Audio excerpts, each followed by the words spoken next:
नमस्कार बच्चों। आज के इस वीडियो में एक स्पेशल टाइप के कन्वर्टर का हम चर्चा करेंगे। That is called dual converter. बच्चों, एज पर यूनिवर्सिटी सिलेबस जो डुअल कन्वर्टर है हमें रेक्टिफायर सर्किट में भी पढ़ना होता है और साथ में यहाँ हम एज ए साइक्लो कन्वर्टर या फिर एसी वोल्टेज कंट्रोलर में भी चर्चा करेंगे। बच्चों, डुअल कन्वर्टर का नाम ही समझ में आ रहा है कि डुअल पर्सनालिटी को शो करेगा। और जब हम डुअल पर्सनालिटी की बात करते हैं पावर इलेक्ट्रॉनिक्स के फील्ड में, तो यहाँ हम चर्चा करते हैं इन्वर्टर की personality as well as rectifier की पर्सनालिटी। मीन्स डुअल कन्वर्टर एक ऐसा कन्वर्टर है जो कि रेक्टिफायर के साथ साथ इन्वर्टर की तरह भी एक्ट कर सकता है। एज पर नीड हम उसी कन्वर्टर को एज ए रेक्टिफायर यूज कर सकते हैं और उसी कन्वर्टर को एज ए इन्वर्टर यूज कर सकते हैं और दोनों की तरह ये काम कर सकता है, इसीलिए इसका नाम है dual converter. Means dual converter को सिंपल भाषा में बोल सकते हैं कि it is a two converter. Two converter का मतलब है कि इसके अंदर रेक्टिफिकेशन का प्रोसेस भी हम कर सकते हैं और साथ में इन्वर्जन का प्रोसेस भी हम परफॉर्म कर सकते हैं। तो बच्चों, ड्यूअल कन्वर्टर एक ऐसा पावर इलेक्ट्रॉनिक सर्किट है, एक ऐसा कॉम्बिनेशन है जिसके अंदर हम एक से ज्यादा कन्वर्जन प्रोसेस अडॉप्ट कर रहे हैं। तो स्वाभाविक है इसकी कैरेक्टरिस्टिक्स, इसका डिमांड और circuit complexity as compare to जो ट्रेडिशनल कन्वर्टर है उससे थोड़ी अलग होगी और इसका डिमांड भी ज्यादा होगा, क्योंकि ये एक ही कन्वर्टर में डुअल कैरेक्टरिस्टिक्स की पर्सनालिटी यानी दोनों कैरेक्टरिस्टिक्स को परफॉर्म करने की क्षमता ये रखता है।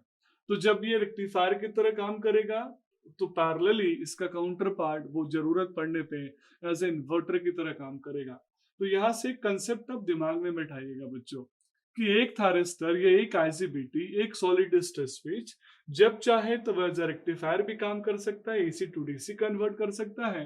और वही सॉलिड स्टेट स्विच जब चाहे तो वह एज इन्वर्टर काम कर सकता है, means DC to AC conversion कर सकता है। इसीलिए स्टूडेंट जो स्ट्रेस डालते हैं दिमाग पे कि सर रेक्टिफायर एक अलग टॉपिक है, इन्वर्टर एक अलग टॉपिक है, तो नहीं, ये एक अलग टॉपिक नहीं है, बस डिफरेंस थोड़ा सा बेसिक सा है।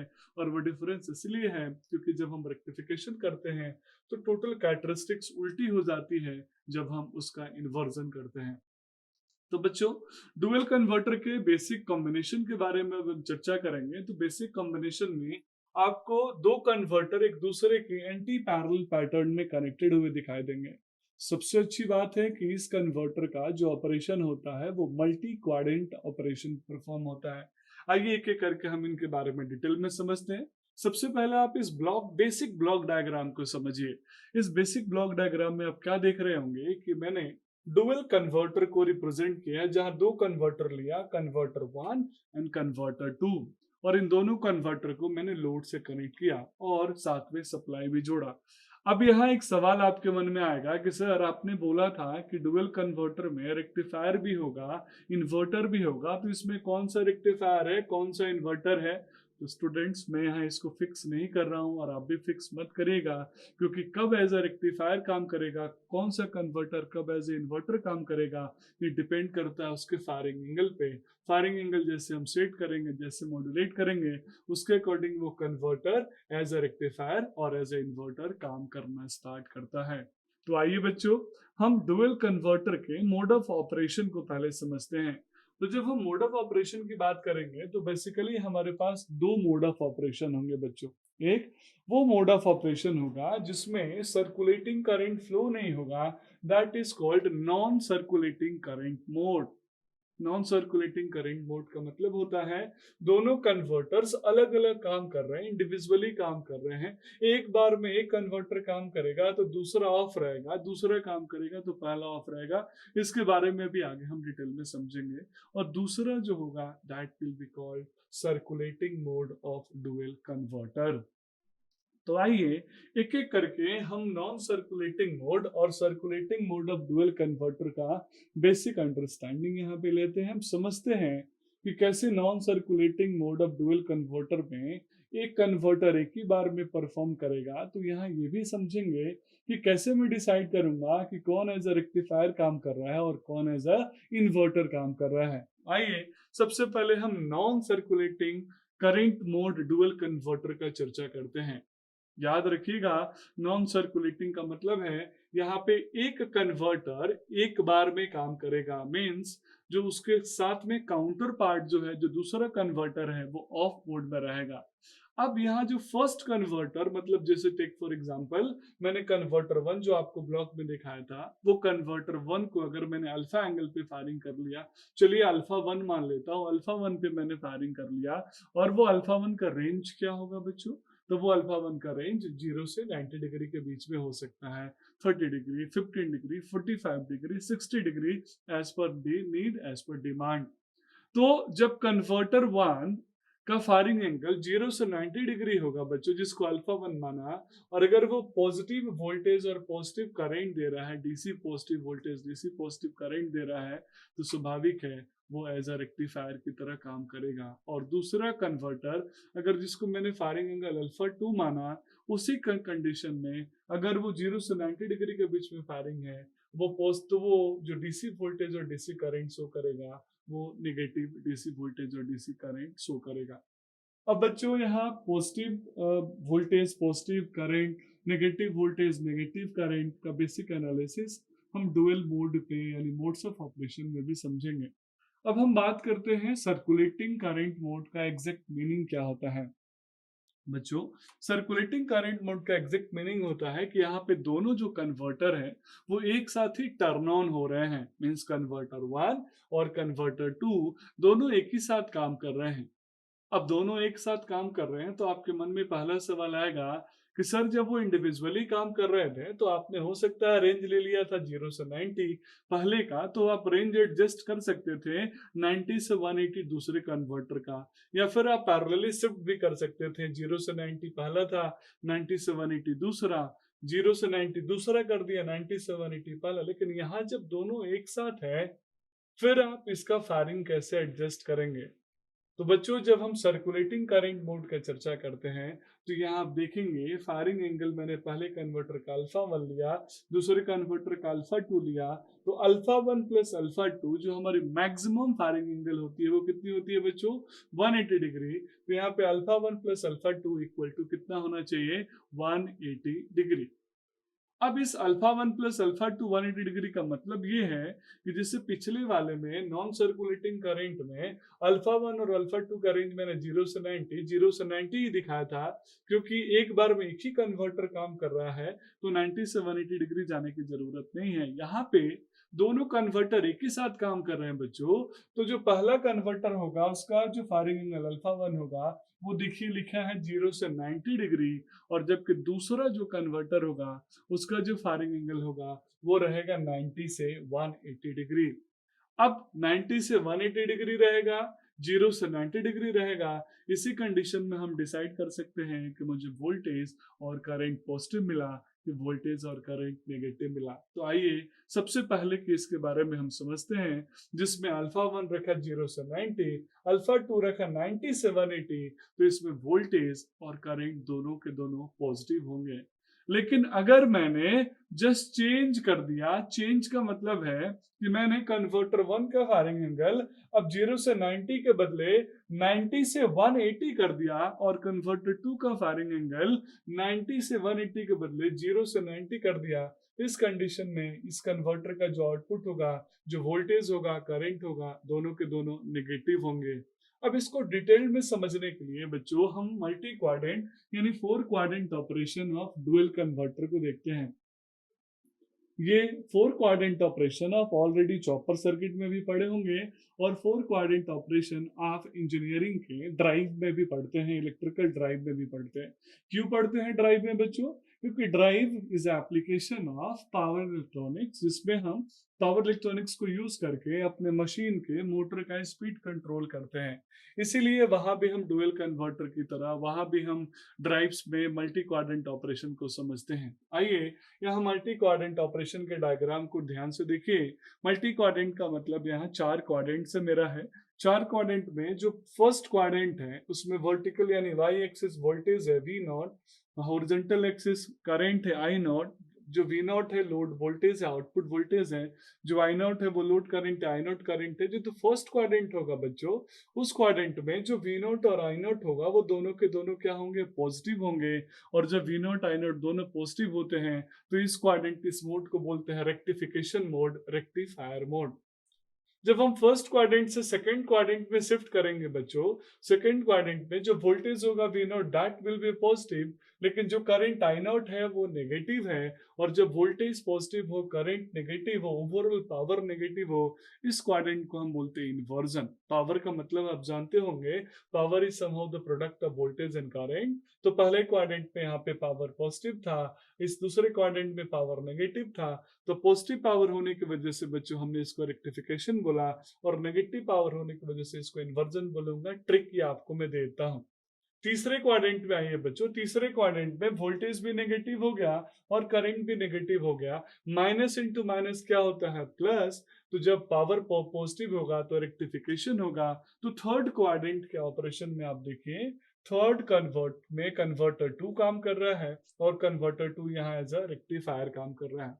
अब आप कोरिलेट कीजिए, फर्स्ट क्वाड्रेंट में कन्वर्टर 1 एज अ रेक्टिफायर काम किया, जबकि थर्ड क्वाड्रेंट में कन्वर्टर 2 एज अ रेक्टिफायर काम कर रहा है, क्योंकि मैंने फायरिंग एंगल शिफ्ट कर दिया। 0 से 90 जो था वो 90 से 180 डिग्री हो गया। बच्चों फोर्थ क्वाड्रेंट में आइए, फोर्थ क्वाड्रेंट में पावर क्या होगा, नेगेटिव, क्योंकि वोल्टेज क्या है, वी नॉट नेगेटिव है, करंट क्या है, पॉजिटिव है, और पावर इक्वल टू होता है वोल्टेज इनटू करंट। तो यहाँ पे फिर से पावर हो जाएगा नेगेटिव। तो फोर्थ क्वाड्रेंट में कन्वर्टर 1 काम किया और एज ए इन्वर्जन प्रोसेस हो रहा है। चलिए इसको कंक्लूड करते हैं, क्वार्टर 1, क्वार्टर 2, क्वार्टर 3, क्वार्टर 4। तो क्वार्टर 1 में कन्वर्टर 1 काम किया, क्वार्टर 4 में कन्वर्टर 1 काम किया, लेकिन क्वार्टर 1 में रेक्टिफायर की तरह, क्वार्टर 4 में इन्वर्टर की तरह। क्वार्टर 2 और क्वार्टर 3 में हमारा कन्वर्टर 2 काम किया, लेकिन क्वार्टर 2 में एज इन्वर्टर की तरह, क्वार्टर 3 में एज अ रेक्टिफायर की तरह। अब एक सबसे इंपॉर्टेंट कन्वर्टर, डुअल कन्वर्टर की प्रॉपर्टी समझते हैं, that is called ideal dual converter. बच्चों नाम ही काफी होता है किसी भी डिवाइस के, किसी भी मशीन के कैरेक्टरिस्टिक्स को समझने के लिए। जिसने नाम को समझना स्टार्ट कर दिया, स्वाभाविक है उसके लिए कोई भी टॉपिक ऐसा डिफिकल्ट सा नहीं लगेगा। आइडियल डुअल कन्वर्टर का मतलब ये कि ऐसा कन्वर्टर जिसके अंदर आइडियल कैरेक्टरिस्टिक्स हो।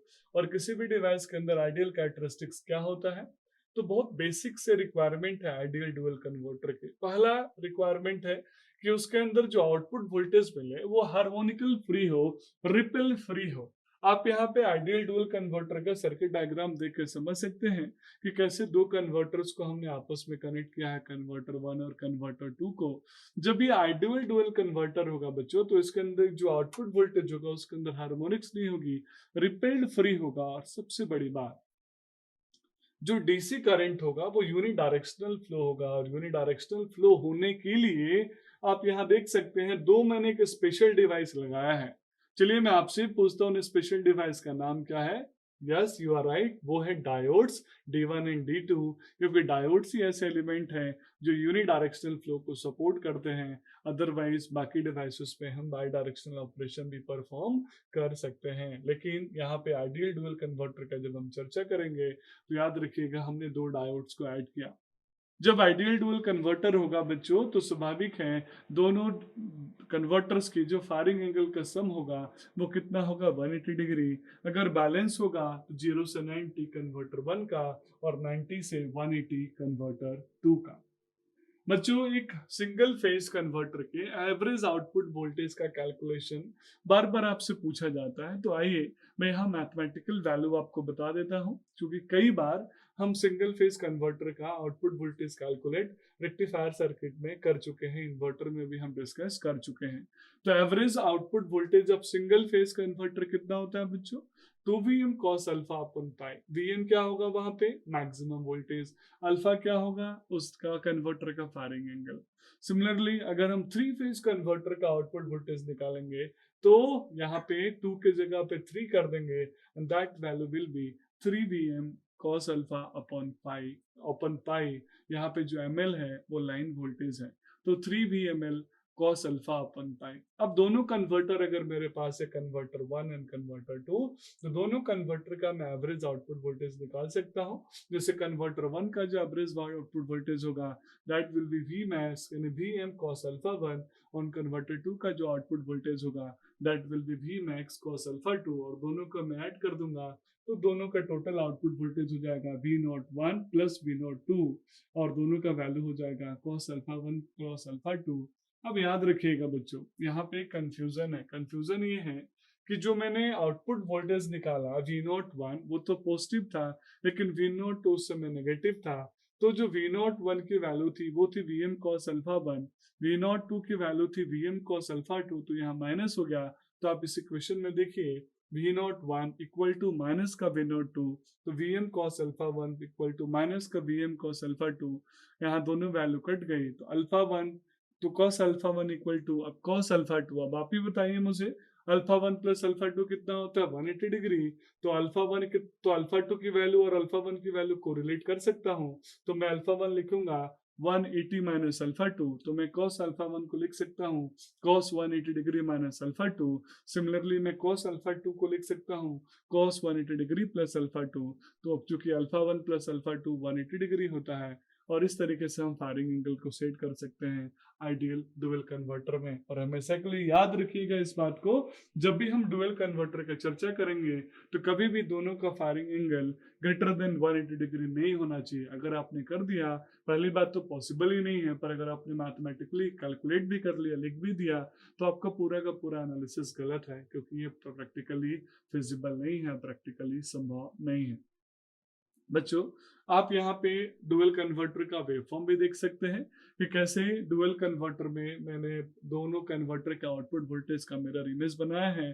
जैसे पहले वाले कन्वर्टर 0 से लेके 90 डिग्री में पाई बाई 2 में आप देखेंगे कन्वर्टर 1 का आउटपुट वोल्टेज है वी नॉट 1, और सिमिलरली पाई से 2 मतलब पाई से 90 डिग्री से पाई बाई 2 से पाई तक के रेंज में 90 से 180 डिग्री के रेंज में वी नॉट 2 का आउटपुट वोल्टेज है। तो इस तरीके से अल्फा 1 अल्फा 2 को हम एडजस्ट करके as a rectification as a inversion दोनों प्रोसेस हम परफॉर्म कर सकते हैं। अब बच्चों यहाँ हम चर्चा करेंगे कि डुअल कन्वर्टर एग्जैक्टली कितने टाइप के होते हैं। तो डुअल कन्वर्टर बेसिकली 2 टाइप के होते हैं। वो 2 टाइप भी बहुत सिंपल से हैं। अगर नंबर ऑफ फेजेस के हिसाब से कैलकुलेट करें तो डुअल कन्वर्टर का जो पहला टाइप होता है that is single phase dual converter, और जो दूसरा टाइप होता है that is 3 phase dual converter. यहाँ सिंगल फेज डुअल कन्वर्टर का आपको सर्किट डायग्राम दिख रहा होगा बच्चों, जिसमें कन्वर्टर 1 में 4 थारिस्टर्स का कॉम्बिनेशन है, और कन्वर्टर 2 में जो 4 थारिस्टर्स है वो पहले वाले थारिस्टर्स के एंटी पैरेलल कनेक्टेड है। यानी पहला वाला थारिस्टर एज ए इन्वर्टर काम करेगा तो दूसरा वाला एज अ रेक्टिफायर, पहला वाला एज अ रेक्टिफायर काम करेगा तो दूसरा वाला कन्वर्टर एज अ इन्वर्टर। और यहाँ पे सप्लाई वोल्टेज अगर सिंगल फेज है तो सिंगल फेज से कनेक्ट किया, यानी ईवी से कनेक्ट किया, लोड के अक्रॉस हमने वोल्टेज ले लिया आई वी नॉट, और लोड में करंट मिलेगा आई नॉट। दूसरा जो सर्किट डायग्राम है 3 फेज डुअल कन्वर्टर का है। यहाँ 3 फेज के लिए हम पेयर ऑफ एक फेज के लिए 2 थारिस्टर्स का कॉम्बिनेशन ले रहे हैं। तो कन्वर्टर 1 में 6 थारिस्टर्स होंगे, कन्वर्टर 2 में 6 थारिस्टर्स होंगे, और दोनों थारिस्टर्स एक दूसरे के एंटी पैरेलल होंगे। यहाँ याद रखिएगा बच्चों, कन्वर्टर 1 कन्वर्टर 2 कब एज ए रेक्टिफायर कब एज ए इन्वर्टर काम करेंगे, ये किस पे डिपेंड करेगा, ये डिपेंड करेगा आपके फायरिंग एंगल पे। यहाँ इन दोनों कन्वर्टर के बीच में यानी कन्वर्टर 1 कन्वर्टर 2 के बीच में हमने लोड लगा दिया, load voltage that is V naught. हम पहले भी डिस्कस कर चुके हैं, इसीलिए यहाँ बहुत ज्यादा डिटेल में हम इसके मैथमेटिकल एनालिसिस का चर्चा नहीं कर रहे हैं, क्योंकि हम पहले डिस्कशन कर चुके हैं कि जब नॉन सर्कुलेटिंग या circulating current type of dual converter होगा तो अल्फा 1 अल्फा 2 की वैल्यू कैसे एडजस्ट करके हम उसमें कब एज अ रेक्टिफायर कन्वर्टर काम करेगा, कब एज ए इन्वर्टर काम करेगा, ये हम समझ चुके हैं। अब बच्चों हम बात करते हैं एप्लीकेशन ऑफ डुअल कन्वर्टर का। जब हम डुअल कन्वर्टर को यूज करने की बात करते हैं तो स्वाभाविक है ये उन सभी जगह पे यूज होता है जहाँ पे मुझे रेक्टिफायर और इन्वर्टर दोनों के प्रॉपर्टी चाहिए, दोनों का ऑपरेशन चाहिए। तो ये डीसी मशीन के अंदर स्पीड कंट्रोलर के काम यूज होता है। साथ में स्पेशली आप ऐसे समझिए कि मुझे रिवर्सिबल डीसी की जरूरत हो, उस कंडीशन में भी हम इसको यूज करेंगे। इंडस्ट्रियल डीसी ड्राइव में वेरिएबल स्पीड के पर्पस में इस हम डुअल कन्वर्टर को मेजरली यूज करते हैं। तो ऐसे बहुत सारे एप्लीकेशंस है जो आप डे टू डे लाइफ में देख रहे होंगे, लेकिन ये कुछ कॉमन इंपॉर्टेंट एप्लीकेशन थे जो इंडस्ट्रीज में यूज होते हैं, जिसमें direction of speed control of DC motor, industrial variable speed drives में हम इसको यूज करते हैं। तो आई होप डुअल कन्वर्टर के बेसिक प्रॉपर्टीज आपको समझ में आ गई होंगी। आपने समझ लिया होगा कि टिपिकल सा कन्वर्टर कैसे दोनों कन्वर्टर के टास्क को परफॉर्म कर सकता है, यानी रेक्टिफायर और इन्वर्टर दोनों का काम पूरा कर सकता है। आई होप आप इसके एप्लीकेशन को भी यूज कर रहे होंगे। That's all about this video. Thank you so much.